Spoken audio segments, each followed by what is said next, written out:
প্রিয়াঙ্কা, আমার চ্যানেল রমা কিচেনে তোমাদের অনেক অনেক স্বাগত। আজকে দেখাবো লোটে মাছের ঝুড়ো। লোটে মাছের ঝুড়ো করতে কি কি লাগছে? লোটে মাছ, 500 লোটে মাছ নিয়েছি। এখানে নিয়েছি পেঁয়াজ, আদা আর দেখতে পাচ্ছ রসুন। এখানে নিয়েছি কাঁচা লঙ্কা, টমেটো। তাহলে চলো রান্নাটা দেখিনি।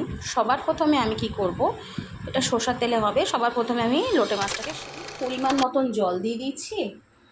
এবার আমি যে লোটে মাছগুলোকে ধুয়ে রেখেছিলাম, সব লোটে মাছগুলোকে জলের মধ্যে দিয়ে দিচ্ছি। আর এখানে দিয়ে দেব পরিমাণ মতো নুন দিচ্ছি। দেখো আমি এতটা নুন দিলাম লোটে মাছটাকে একটু সেদ্ধ হওয়ার জন্য। আর এখানে আমি ঢাকা দিয়ে দিচ্ছি, একটু সেদ্ধ হোক। এবার আমরা তুলে দেখবো। মাছটা আমাদের হয়ে গেছে। মাছটা আমরা জলটা ঝেড়ে ফেলে দেবো। গ্যাস অফ করে দিলাম। এই লোটে মাছ দিয়েই কিন্তু আমাদের কি হয় জানো তো, চপ হয়। তাহলে চলো মাছটা ঝেড়ে জল ঝরিয়ে, এখানে আমাদের লোটে মাছটাকে ধুয়ে আমরা বেছে নিয়েছি। আর এখানে আমরা কি পেস্ট করেছি দেখো, এখানে পেঁয়াজ আর তোমার রসুন আর তোমার হচ্ছে পেস্ট আছে। এখানে পেঁয়াজ, রসুন, আদার পেস্ট, আর এখানে হচ্ছে টমেটো, কাঁচা লঙ্কার পেস্ট। চলো এই দিয়ে আজকে আমাদের হয়ে যাবে। আর এটা আমরা কিন্তু সর্ষের তেলে করব। 2 মিনিটের রান্না, খুব ভালো খেতে, অসাধারণ লাগে। বাড়িতে রান্নাটা করে দেখবে তোমরা, খুব টেস্টি হয়। তাহলে চলো রান্নাটা। আমরা কড়াই এখানে একটা বসিয়ে দিয়েছি, ঠিক আছে। এই কড়াইয়ের মধ্যে আমরা দেব পরিমাণ মতন সাদা তেল। সর্ষের তেল দেবো না, সাদা তেল দেবো। সর্ষের তেলেও করলে হবে, সাদা তেলেও করলেও হবে।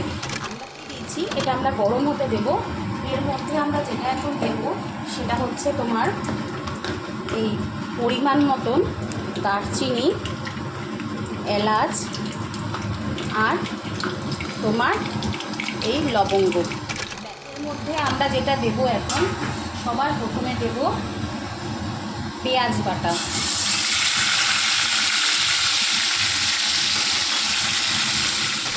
কষে নিচ্ছি খুব ভালো করে, পেঁয়াজটা দিয়ে কিন্তু কষে নিচ্ছি, দেখতে পাচ্ছ।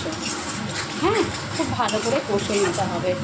এবার এর মধ্যেই আমি দিয়ে দেব পরিমাণ মতন হলুদ দিয়ে আর একটু কষিয়ে নিচ্ছি।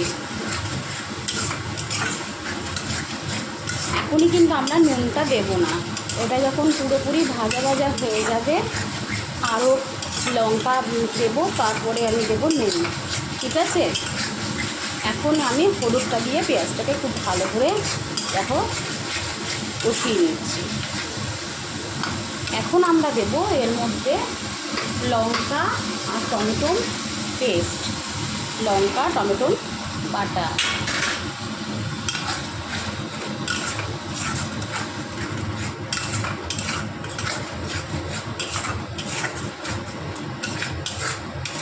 ভালো করে কষিয়ে নিচ্ছি।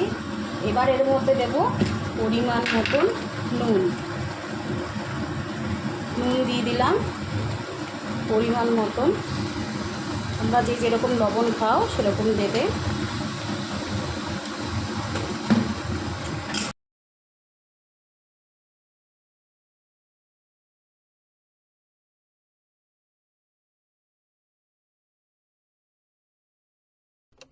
মশলাটা আমরা 2 মিনিটের জন্য একটু ঢাকা দিয়ে দেবো। এটা আস্তে আস্তে হোক। মাছের মশলাটা কতটা পর্যন্ত হলো দেখো, অনেকটা হয়ে গেছে, এসছে। এই যে আরও কষবে, আরও অনেক কষবে। কষতে এরকম তেল ছেড়ে যাবে, তখন কিন্তু আমরা এর মধ্যে মশলা দিয়ে দেব।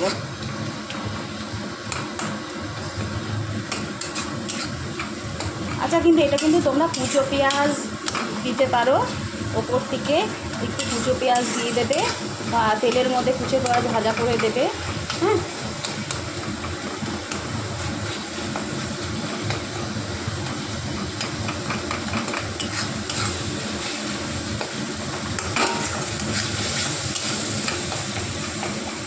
আমার 2-1টা পেঁয়াজ ভালো করে পেস্ট হয়নি, 1-2 দানা আর একটু ভালো করে পেস্ট হলো। মাখা মাখা হবে, খুব কষতে হবে, এটা পুরো মাংসের মতন হবে।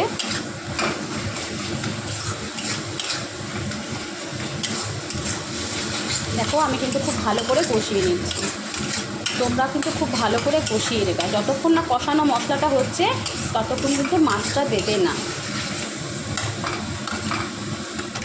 আমাদের কিন্তু মশলাটা খুব সুন্দর ভাজা ভাজা টাইপের কিন্তু হয়ে গেছে, একদম কষে গেছে, দেখেছো?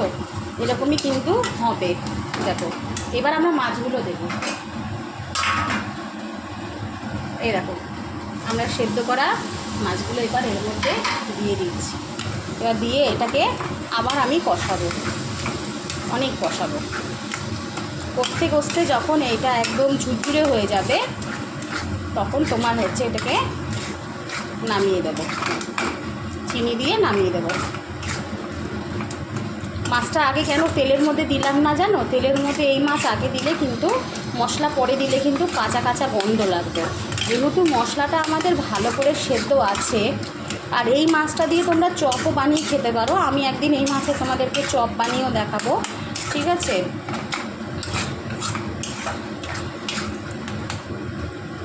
এটা আমি একটু হতে দেব, সিম করে এটা আমি একটু হতে দিলাম, ঢাকা দিয়ে দিলাম। এটা একটা কতটা সিম করে কষেছিলাম তো কতটা তেল ছাড়লো বাকি। দেখো এটা কিন্তু অনেকটাই কিন্তু আমাদের হয়ে গেছে, অনেকটাই হয়ে গেছে, পুরোটাই হয়ে গেছে। অনেকটা কেন বলছি, এটা কিন্তু পুরোটাই হয়ে গেছে। হ্যাঁ, আর এখানে আমি দিয়ে দেবো পরিমাণ মতন চিনি। আমি এখানে সামান্য চিনি নিয়েছি, অল্প, দেখতেই পাচ্ছ চিনির পরিমাণটা, এইটুকু চিনি দিয়েছি। এবার চিনিটা দিয়ে আমি আরেকটু ভালো করে হচ্ছে নেড়ে এটাকে এর মধ্যে একটু সামান্য গরম মশলা দিয়ে আমি কিন্তু নাড়িয়ে দেবো।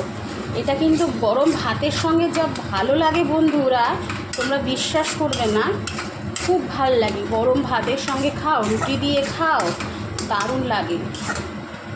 আর সবাইকে তোমার হচ্ছে বাড়িতে লোক আসলে সবাইকে তোমার হচ্ছে দিতে পারবে। মাছটার পরিমাণ খুব অল্প, কিন্তু মাছটা কিন্তু খেতে ভীষণ স্বাদ। একটু গরম মশলা দিয়ে দিচ্ছি ওপর থেকে, ব্যাস।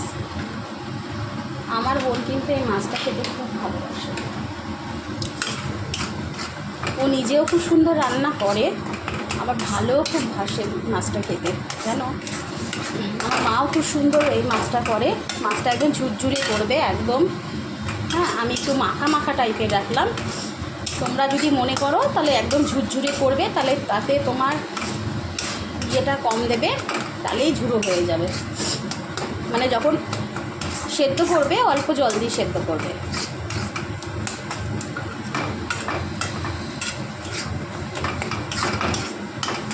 হয়ে গেছে, আমরা বন্ধ করে দিচ্ছি। পুরো একদম রেডি। আমার এই রেসিপিটা ভালো লাগলে অবশ্যই আমাকে তোমরা সবাই কমেন্ট করে টাটা। কালকে আবার একটা নতুন রেসিপি